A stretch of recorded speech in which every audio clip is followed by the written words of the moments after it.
MP विधानसभा चुनाव को लेकर इलेक्शन मोड में बीजेपी। आज से 3 दिन के भोपाल दौरे पर राष्ट्रीय अध्यक्ष जेपी नड्डा युवा मोर्चा के यूथ कनेक्ट तहत युवाओं से करेंगे संवाद। एमपी में जिला पंचायत और नगर पालिका के लिए आरक्षण पूरा। 52 जिला पंचायत में से ओबीसी को 4 सीट, नगर पालिका की 99 सीटों में से 28 ओबीसी के लिए आरक्षित। एमपी में बीजेपी की ओर से कविता पाटीदार और सुमित्रा वाल्मीकि ने भरा नामांकन। सीएम शिवराज सिंह चौहान और नरोत्तम मिश्रा समेत कई नेता रहे मौजूद। छत्तीसगढ़ से राजीव शुक्ला और रंजीत रंजन ने दाखिल किया राज्यसभा के लिए नामांकन। राजीव शुक्ला ने कहा, संसद में प्रदेश की आवाज को करेंगे बुलंद। छत्तीसगढ़ में बड़ी प्रशासनिक सर्जरी। 6 आईएएस अधिकारियों के ट्रांसफर। गरियाबंद की कलेक्टर हटाई गई। मयंक चतुर्वेदी को बनाया गया रायपुर नगर पालिका निगम का आयुक्त। ग्वालियर में दिल दहला देने वाली घटना। कार सवार ने सड़क किनारे खड़े 4 लोगों को मारी टक्कर। सीसीटीवी में कैद हुआ पूरा हादसा। आज से शुरू होगा राम मंदिर के गर्भगृह निर्माण का काम। सीएम योगी करेंगे शिला पूजन। डिप्टी सीएम केशव प्रसाद मौर्य भी रहेंगे मौजूद। मशहूर बॉलीवुड गायक केके का कोलकाता में निधन। लाइव कॉन्सर्ट में परफॉर्मेंस के बाद पड़ा दिल का दौरा। रात करीब 10:30 बजे ली आखिरी सांस। बड़ी खबर रायपुर से है, जहां पंचायत उप निर्वाचन 2022 के लिए कार्यक्रम घोषित कर दिया गया है। उपचुनाव के लिए 3 जून से भरे जाएंगे नामांकन। छत्तीसगढ़ राज्य निर्वाचन आयोग ने नोटिफिकेशन जारी कर दिया है और प्रदेश के 7 जनपद पंचायत सदस्य के लिए चुनाव होगा। तो कुल 755 रिक्त पदों पर निर्वाचन होगा। मेरे सहयोगी सत्य राजपूत हमारे साथ रायपुर से लाइव जुड़ गए हैं। सत्य, पंचायत उप निर्वाचन 2022 के लिए कार्यक्रम घोषित कर दिया गया है। क्या कुछ पूरा कार्यक्रम है? कब तक नामांकन दाखिल किए जाएंगे?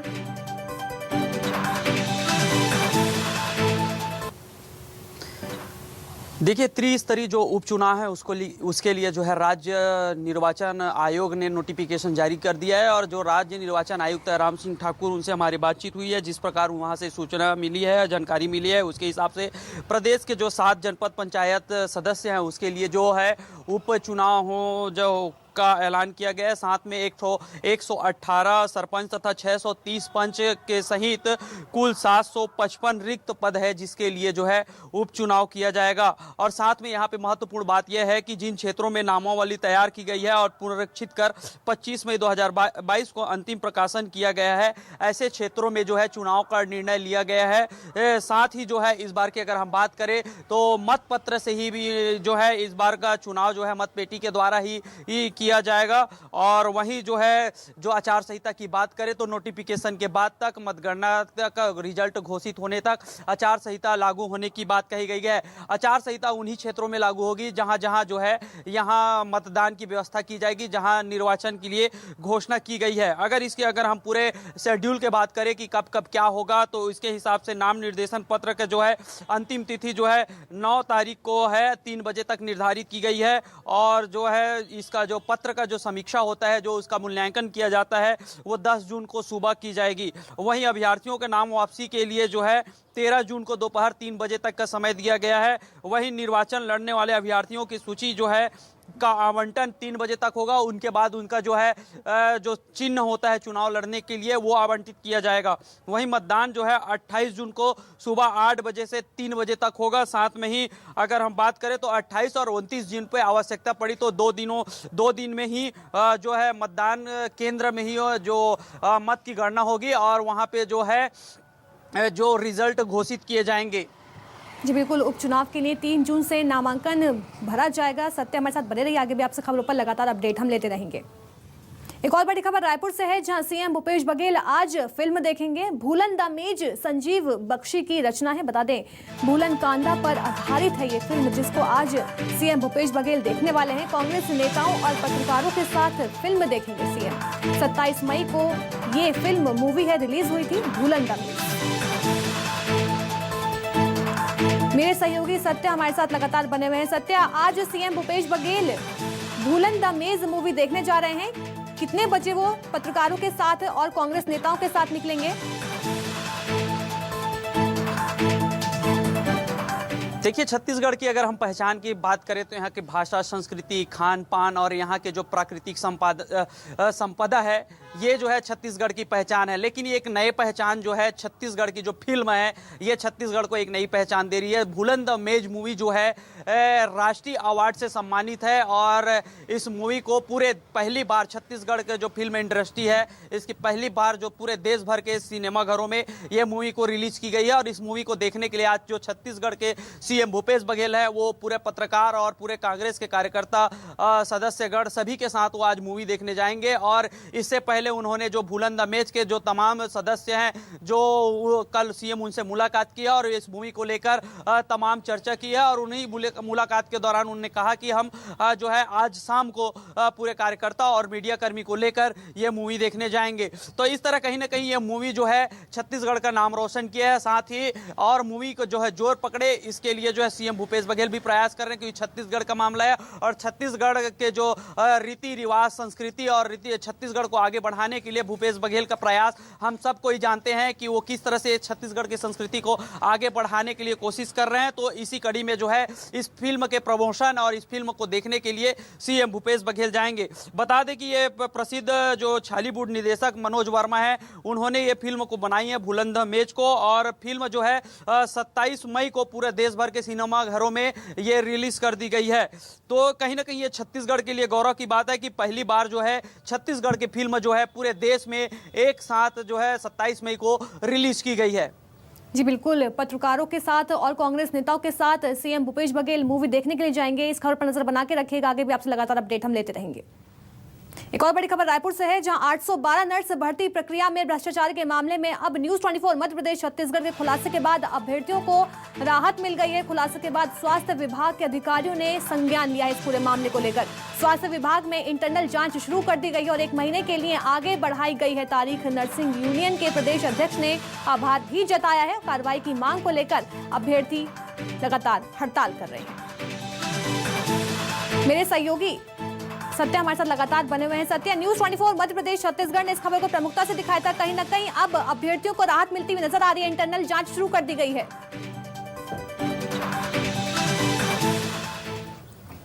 बिल्कुल, जो नर्स भर्ती मामले में पूरा लीपापोती किया जा रहा था, जिसको न्यूज 24 मध्य प्रदेश छत्तीसगढ़ ने जो है लेन देन सहित पूरा इसका लीपापोती मामला का खुलासा किया और जो तमाम दस्तावेज हैं वो उसके आधार पर ये खुलासा किया गया था।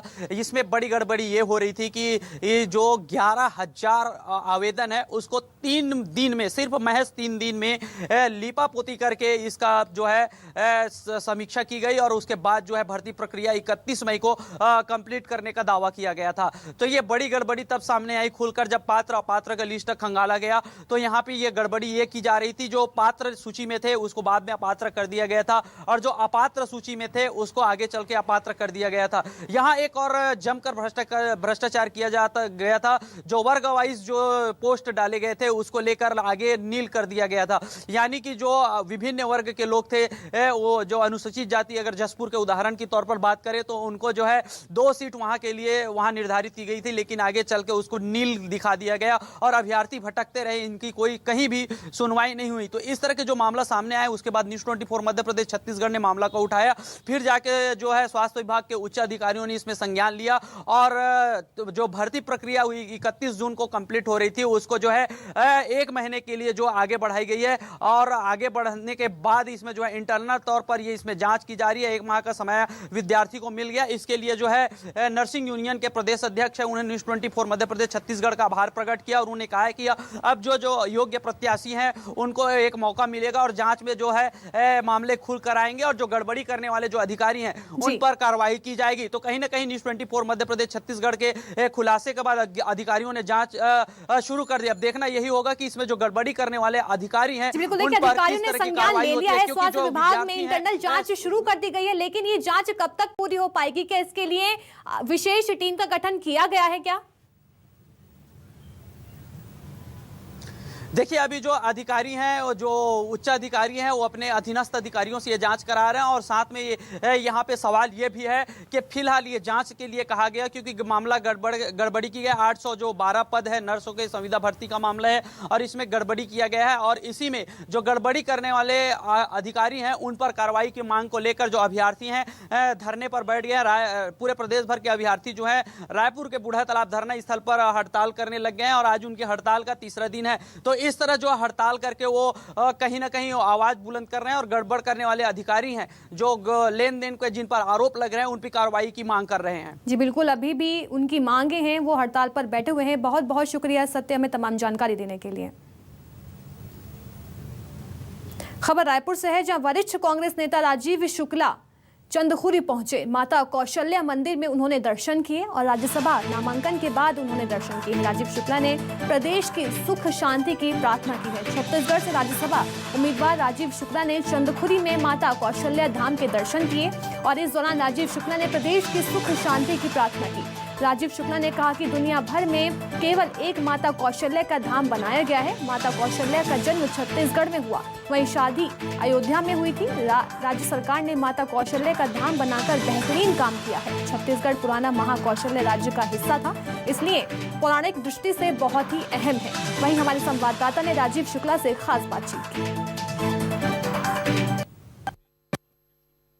वरिष्ठ कांग्रेस नेता छत्तीसगढ़ राज्यसभा उम्मीदवार राजीव शुक्ला ने आज नामांकन दाखिल कर लिया है। नामांकन दाखिल करने के बाद वे छत्तीसगढ़ के सुप्रसिद्ध माता कौशल्या मंदिर पहुंचे हैं और वहां पर जो है दर्शन किए। हमारे साथ राजीव शुक्ला जी मौजूद, हम सीधे खास बातचीत करते। सर, राष्ट्रीय नेतृत्व ने बड़ा भरोसा जताया है, इस बार आप फिर राज्यसभा में दिखेंगे छत्तीसगढ़ का नेतृत्व करते हुए, किस तरीके से? छत्तीसगढ़ का नेतृत्व नहीं, छत्तीसगढ़ की सेवा करते हुए, छत्तीसगढ़ की जनता की सेवा करते हुए, छत्तीसगढ़ की समस्याओं, छत्तीसगढ़ की विषयों को उठाते हुए हम देखेंगे। हमको यहाँ का नेतृत्व नहीं करेंगे, नेतृत्व तो यहाँ के लोग करेंगे, हम तो यहाँ की सेवा करने के लिए आए हुए हैं। और आज यहाँ पे माता कौशल्या के भव्य मंदिर का दर्शन हुआ जो पूरे विश्व में कहीं नहीं है, सिर्फ यहीं पे है, क्योंकि ये महाकौशल प्रदेश, जैसा कि मैंने इतिहास में पढ़ा पौराणिक, उसमें वाल्मीकि रामायण में भी इसका जिक्र है।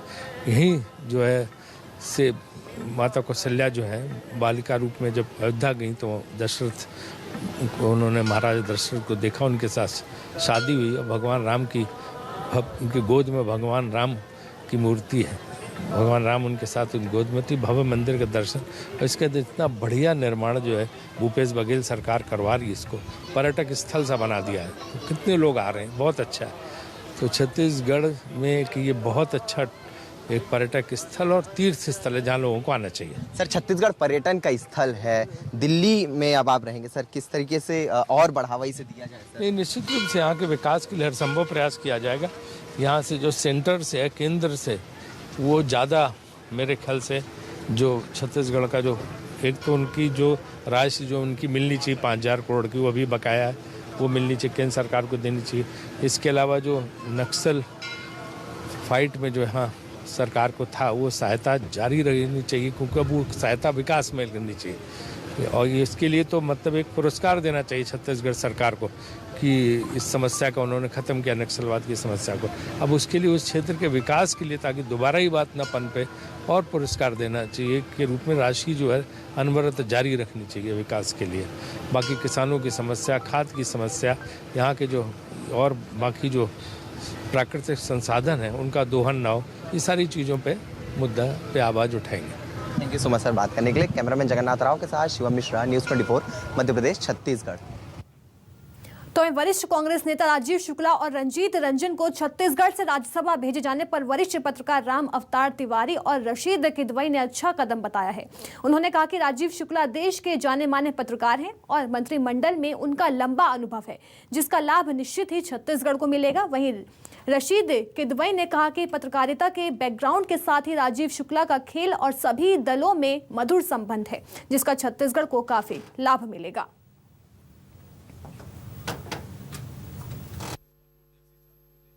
राजीव शुक्ला एक सुलझे हुए नेता हैं, उन केंद्र में मंत्री रहे हैं, पत्रकारिता से राजनीति में आए हैं, जनता की भावनाओं को समझते हैं, एक बड़े नेता हैं। वो देश के खेल की राजनीति और खेल संगठनों से बहुत करीब से जुड़े हैं, उनके व्यक्तित्व का फ़ायदा छत्तीसगढ़ को मिल सकता है।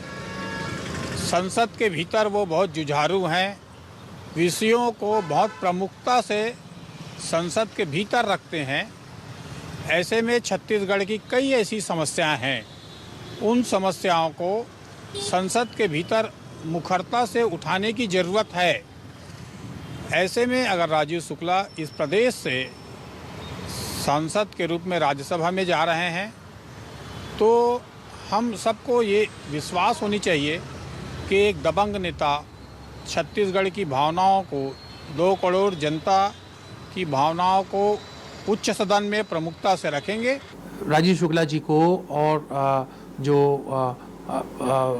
जो दूसरी महिला है उनको जो है रंजन यादव जी को वहाँ से छत्तीसगढ़ से प्रतिनिधित्व दिया गया है।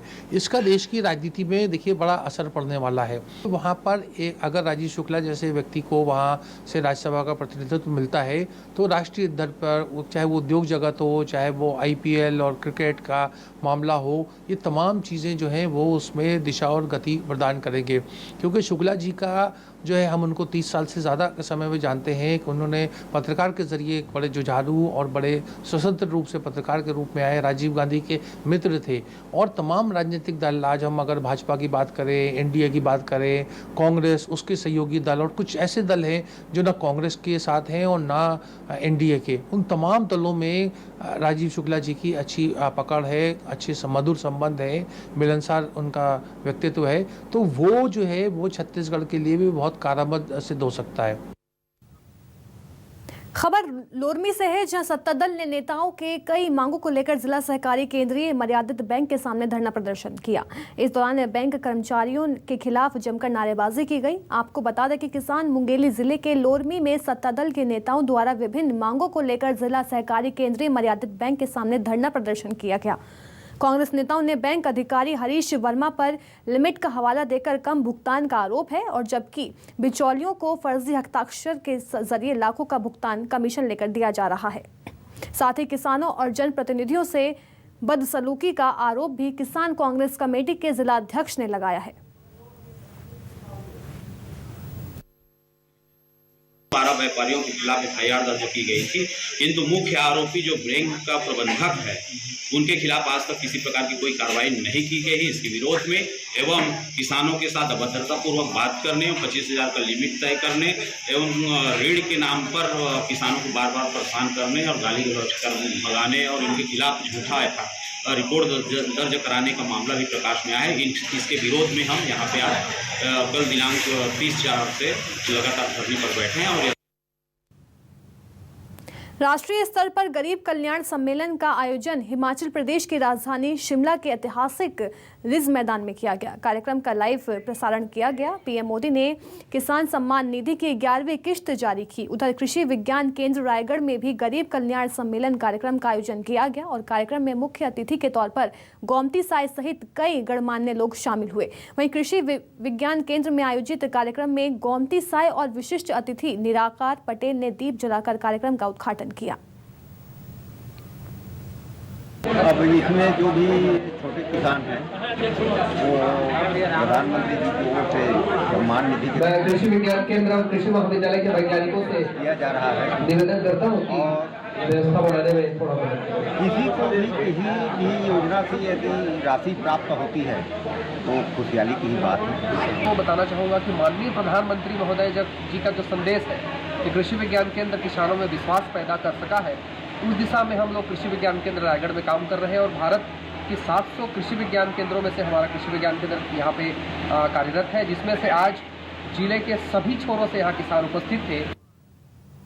सीएम बघेल बालोद के बासिन गांव में गृह मंत्री साहू के साथ बड़े भाई का शव के अंतिम यात्रा में शामिल हुए। सीएम ने पार्थिव शव को श्रद्धांजलि दी। वहीं छत्तीसगढ़ कांग्रेस प्रभारी PL पुनिया, कृषि मंत्री रविंद्र चौबे, महिला बाल विकास मंत्री अनिला भेड़िया सहित कई विधायकों ने श्रद्धांजलि दी।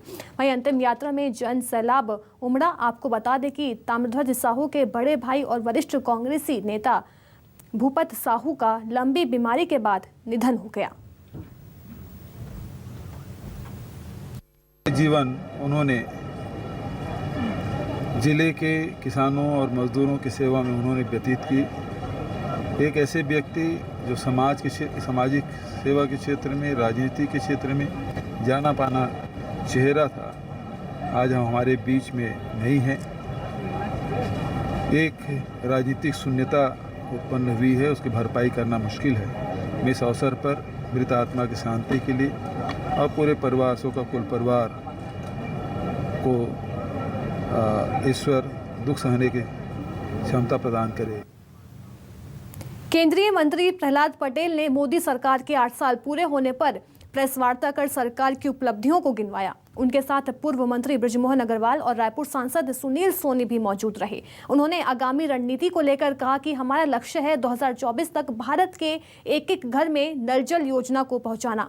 जब तक किसी जगह पर पानी नहीं पहुंचेगा तब तक उस क्षेत्र का विकास नहीं हो सकता। इसके अलावा उन्होंने छत्तीसगढ़ में ईडी की सक्रियता को लेकर कहा कि अगर कुछ नहीं किया तो डर किस बात का है।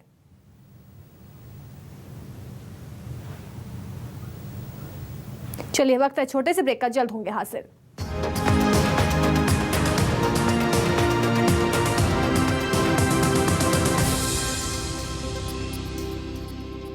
का अब खबर बस्तर से है, जहां रेल सुविधाओं की कमी को लेकर स्थानीय लोगों ने आंदोलन छेड़ दिया है। जगदलपुर में रेल लाइन आंदोलन के बैनर तले सैकड़ों लोगों ने धरना प्रदर्शन किया। वहीं आंदोलनकारियों ने सभा को संबोधित किया। इस दौरान रेलवे एनएमडीसी पर जमकर निशाना भी साधा गया। आंदोलनकारियों ने कहा कि बस्तर को सालों से छला जा रहा है और इस दौरान आंदोलनकारियों ने 15 जून से शुरू होने वाले अनिश्चितकालीन रेल रोको आंदोलन को सफल बनाने के लिए संकल्प लिया। वहीं मांग को लेकर केंद्रीय रेल मंत्री के नाम तहसीलदार को ज्ञापन सौंपा गया।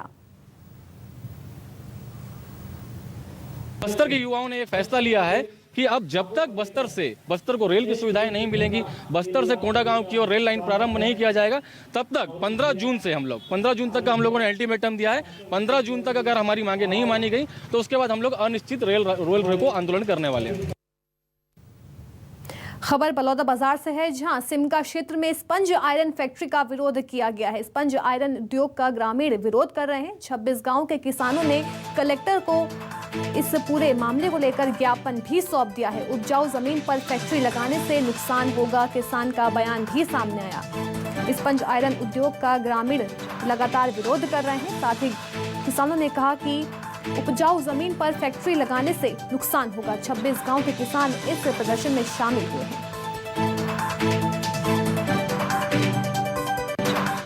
और 22 जून को जो अभिनंदन स्पंज का संतरा में जन सुनवाई उसको रद्द कराने के लिए हम लोग जो कोशिश कर रहे हैं।